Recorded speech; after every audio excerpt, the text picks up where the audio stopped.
Ma femme et moi avons été très choqués et profondément attristés par la nouvelle des tremblements de terre dévastateurs dans le sud-est de la Turquie. Ces mots sont signés du roi Charles III.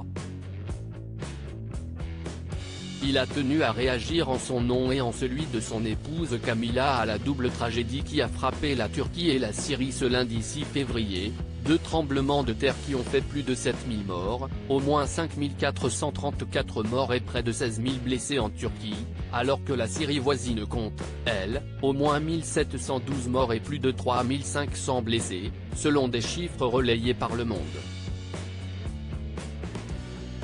Le triste bilan encore provisoire de deux séismes, de magnitude 7,8, puis 7,5. Le pire séisme en Turquie depuis celui du 17 août 1999 qui avait tué 17 000 personnes, rappelle le journal. Un deuil national de 7 jours a été décrété.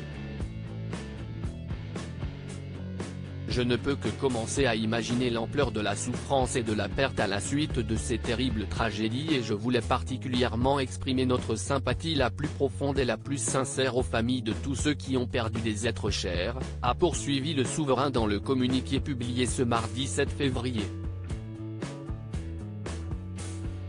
Avant de conclure, nos pensées et nos prières vont à tous ceux qui ont été touchés par cette épouvantable catastrophe naturelle, que ce soit par des blessures ou la destruction de leurs biens, ainsi qu'aux services d'urgence et à ceux qui aident aux efforts de sauvetage.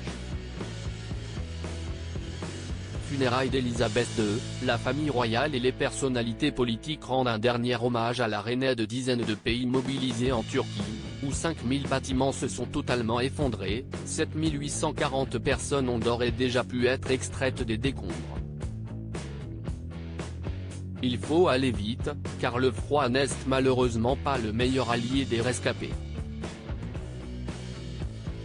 L'aide internationale s'organise. D'après le président turc, 45 pays auraient déjà proposé leur aide. La France envisage de déployer un hôpital de campagne. Un hôpital mobile autonome de près de 2000 m² pour 15 jours minimum qui pourra assurer, en plus d'autres soins plus légers, de 10 à 15 interventions chirurgicales par jour, ont annoncé les pompiers du Gard en charge de cette lourde mission. De son côté, le Royaume-Uni a annoncé l'envoi d'une aide immédiate en Turquie qui comprend une équipe de 76 secouristes, du matériel et des chiens.